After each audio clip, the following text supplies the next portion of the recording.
everyone, I'm going back to almost my roots with the channel. I never intended this channel to be about any specific topic other than just random ADHD driven geeky stuff. But occasionally I do post some things related to Arcade1Up cabinets, and I've gone through the 3/4 scale models at the very beginning, as well as a handful of pinball related videos, and now I'm bringing to you the Golden T3D Excel cab, which is basically kind of like the stopgap cabinet for Arcade1Up before they actually enter into the Pro Series. And based on all the speculation I've been reading, and of course everything is just speculation, this cabinet is essentially the size that they're going for the Pro Series, minus some of the items being a little bit on the less quality side of things. I believe the first one that's going to be in the Pro Series, Killer Instinct, is going to have better speakers, and mind you, these speakers are really, really good, and I'm not just saying that as, like some sort of confirmation bias, but compared to the other 3/4 scale, as well as some large size cabinets, they are really good. Lots of dynamic range, good bass, that kind of stuff. However, apparently they're going to be using some higher quality materials for the other ones, including some name brand speakers, and some of the controls are going to be, like HAPS or SOSA or whatever. So this one in particular, I got it because I always wanted the Golden T. I actually own a full-size Golden T that was converted to a PGA Tour Golf. I kind of turned that into a main cabinet, and I've been aching for a golf game, but I didn't want a large-size, full-size cabinet. I wanted something that was a little bit smaller, easier to move around, and I think that's the key there. It's easier to move around. I don't really mind the size as much as I do the weight. You get kind of the best of both worlds, because this is actually very close to an original cabin size. A little bit narrower. The deck is not as, or the control panel is not as wide, obviously, but it is wider than the original release from Arcade1Up. The cabinet stands taller, and that's not just by virtue of it having essentially a built-in riser, because that's all part of the structure and whatnot, but also it is just generally a little bit taller. It has a larger marquee size. The entire cabinet is wider. You've got the larger screen, but the screen, I'll go into that in a little bit. It requires a topic all on its own, that's all I'm gonna say. But overall, it is very nice, very, very nice to look at. And then the other thing is the way this cabinet is constructed. It uses a lot of metal bracing and brackets, especially on the front section that extends the control panel, and that makes for a very sturdy build. A lot of people that have owned 3/4 scale cabinets already and have built these all confirm that they feel the cabinet feels a little bit better quality.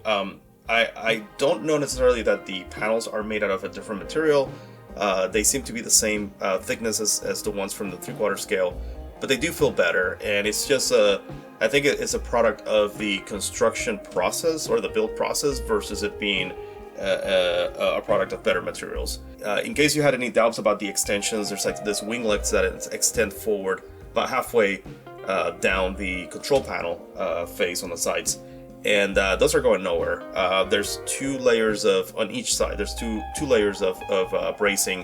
One is actually a metal brace, uses 4 screws, and the other one is an actual piece of plywood, thick piece of plywood that is used to connect both pieces as well, but also it creates the mounting points for the control deck itself. It is naturally heavier than the 3/4 scale ones, and in fact moving the box around when it's actually still box is pretty unruly.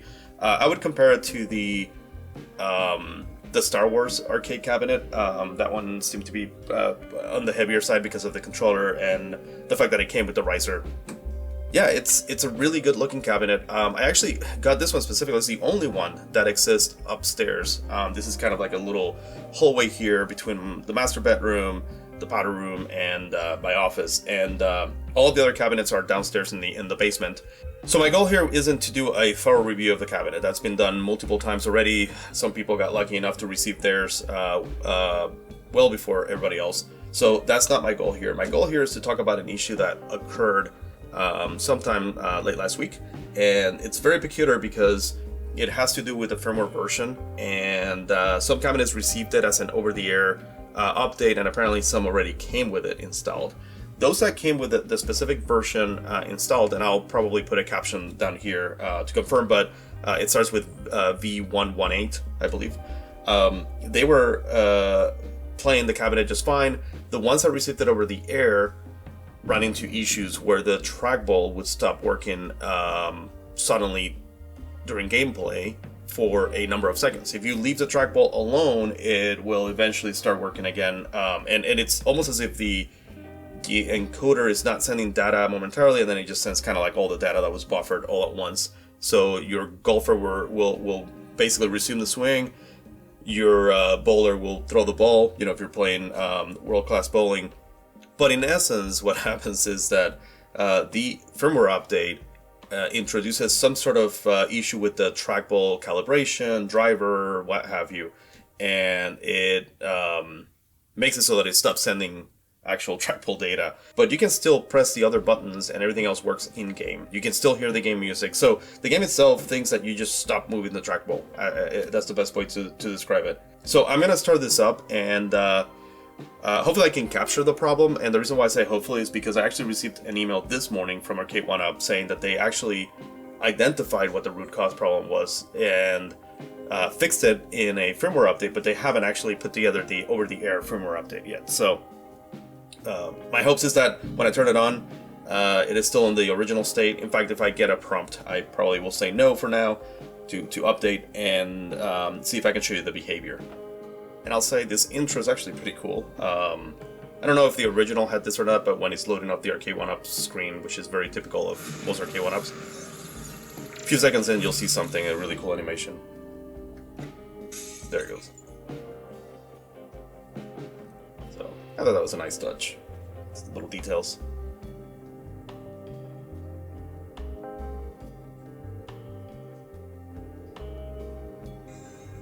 Alright, so let's go to the second page. And I'm going to do world-class bowling. And it seems to mostly affect when... So I noticed something with this cabinets. I'll lower the volume. When I was playing the cabinet with a firmware that was actually working properly, I noticed an issue. So these trackballs are not the highest quality. They're good, but they're not the highest quality. They're not comparable to a HAP trackball. And when you basically like fling it or scroll it, swing it, whatever, really fast, they have a tendency, the rollers, not the bearings, but the rollers have a tendency to kind of do like this really rapid kind of hopping, skipping motion. And when that occurs, games like Golden Tee would actually cause your swing to go less far. So it's almost like it's not sending the data at a fast enough pollen rate, so it actually doesn't detect that you actually push the trackball really hard. So instead of a really hard swing, you're getting the complete opposite effect.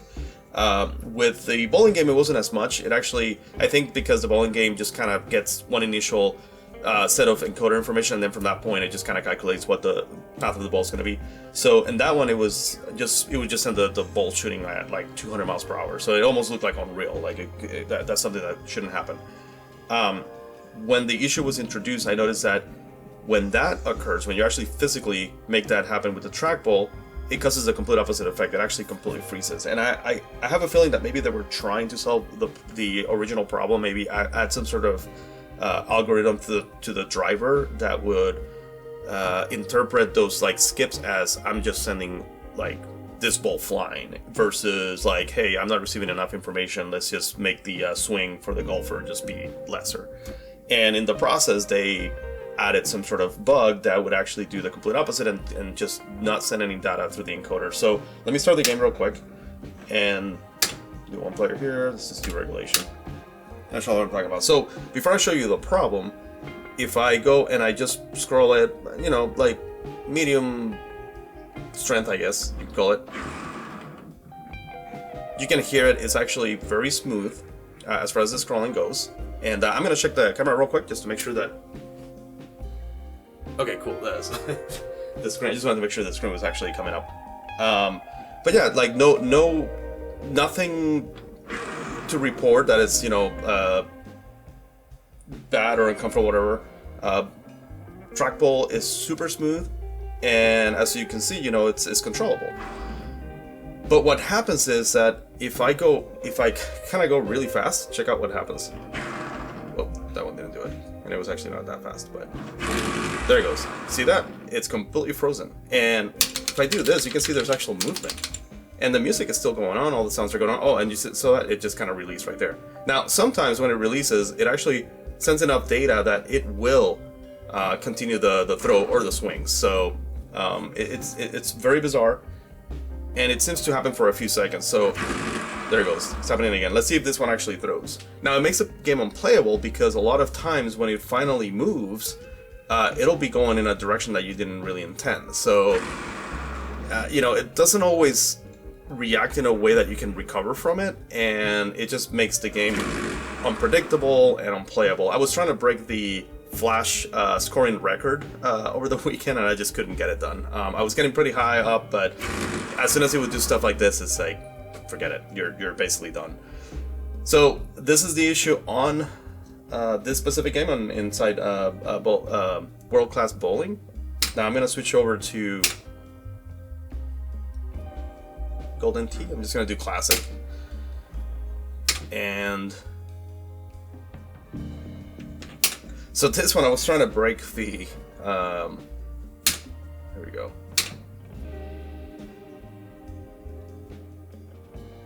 Let's see if I can get this done. So again, it's like, if I go like this, it'll just act like a normal swing, right? But obviously that's not super like high power, so I couldn't even get close to 300 yards. But if I go like this, it's completely frozen right there. Now, if I let it go, you'll see it'll actually continue the swing most of the times, but it's obviously not gonna go necessarily where you want it to go. Oh, watch this be a hole-in-one. I'm just kidding. Or not a hole-in-one, an eagle. So yeah, there you go. If I swing it below a certain threshold, it's fine, but as soon as you go a little bit beyond that, it just completely freezes. There it goes, fully frozen. And that wasn't happening before with the older firmware, so I just wanted to kind of show you guys that. Now, again, if you experience this, it means that your machine received that software update. They're working on it, and the email basically states that they have already pinpointed what the problem is, and they already solved it, and they're just working on a new over-the-air update. So I'm hoping that they release it in the next couple of days, today even. And if they do, I will do an update on this. What I'll do is, as soon as I receive an over-the-update prompt, I am going to record that, go through the update, and then test it and see if the problem is actually truly solved. Now, I promised you I was going to talk to you about the screen a little bit, because it kind of decided its own rant, I guess. But as many have reported, this screen is really bad, and it doesn't change that I actually absolutely love this cabinet. I love the aesthetics. I love the way it looks where it's at in my house. And eventually, what I'll probably end up doing is, you know, replacing it and either doing a Raspberry Pi like I've done with many of the others. It does suck, and I'll tell you this.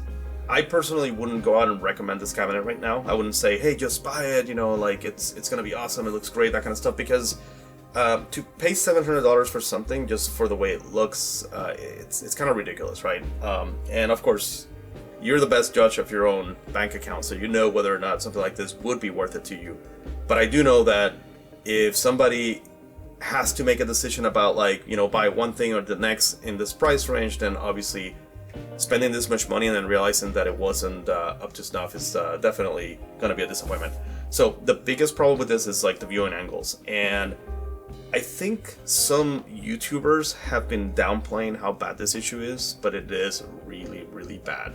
And I'll say, if you're shorter than, like, I'm about 5'7", I'm about the right height. I think if you're taller, it'll get better. As you kind of move upwards in the view and angle, the screen actually gets better, all the way up to like when you're like just slightly above it. If you're below it, it's horrible. So if you're a kid, you're gonna need a stool or something to step on. You will not be able to see the screen properly. Everything darkens. Now, that's not even the worst of it. The worst of it is if you're looking at it from the right side. For some reason, this panel is left side biased.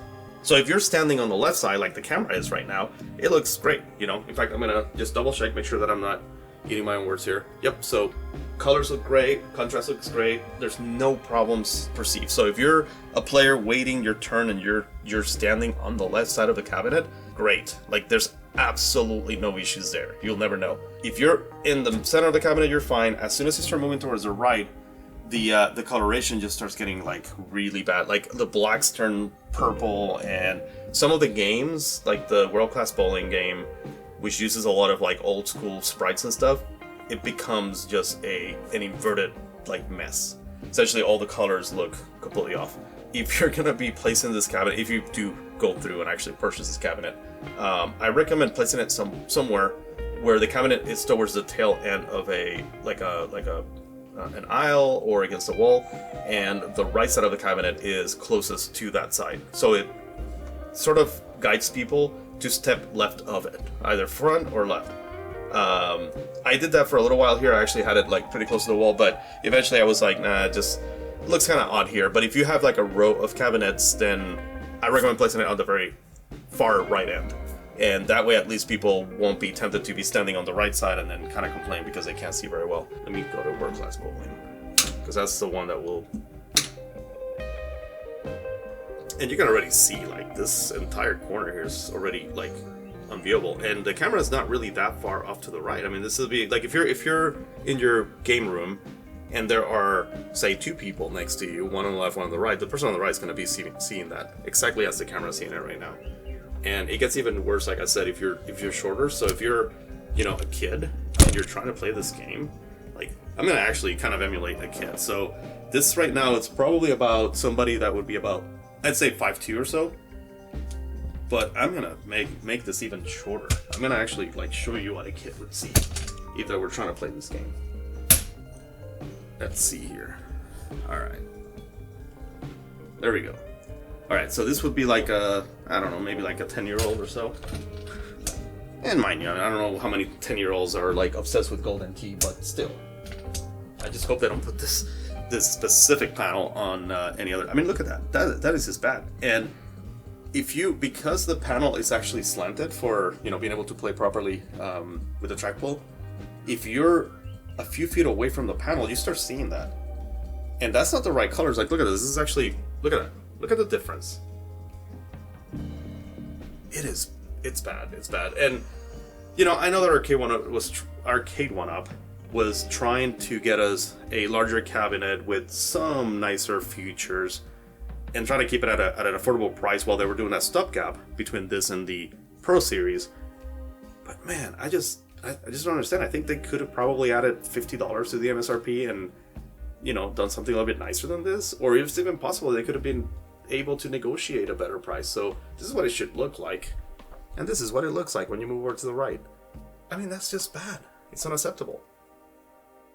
So, while I love the cabinet, I just can't recommend it right now unless you're okay with like eventually modding it.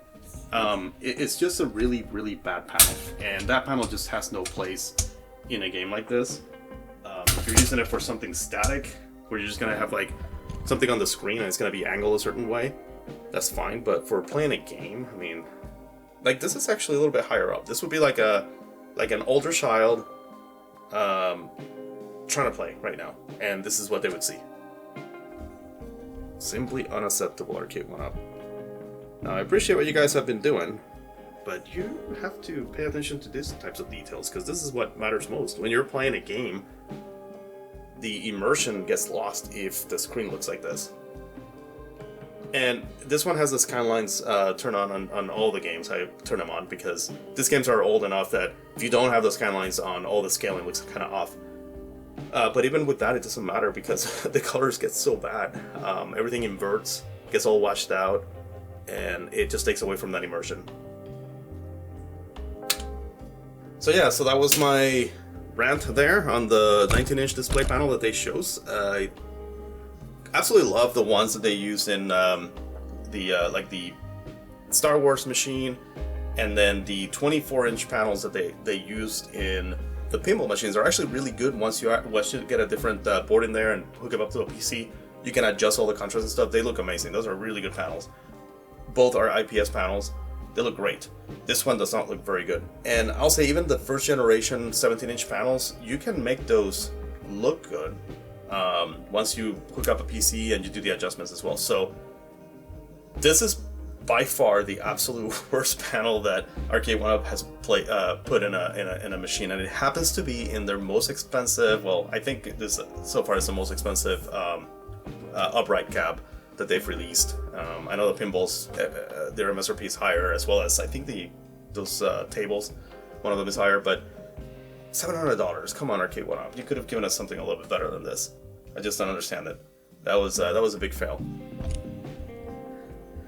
So there you have it. A little bit about the bug, some hope that they actually release a software update, and a little bit of a rant on the 19-inch panel. You decide if you're looking at this in terms of. I know that some people probably clicked on this because they probably had the problem and they were just looking to see where things were at. But if you're actually looking at this video just in terms of weighing whether or not you should get this cabinet, it's really up to you. And I'm not saying that necessarily as a yay or nay. I personally wouldn't just tell you buy it because of the LCD panel. That's it. Everything else about it is great. It's that LCD panel. I mean, the speakers are amazing. This sounds really good. But yeah, that panel is just, it has to go. So there you have it.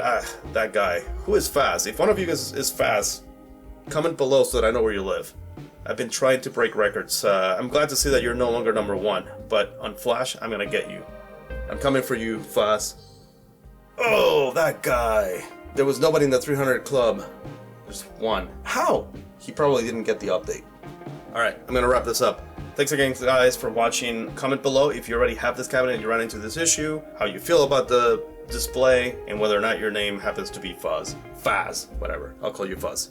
Thanks for watching.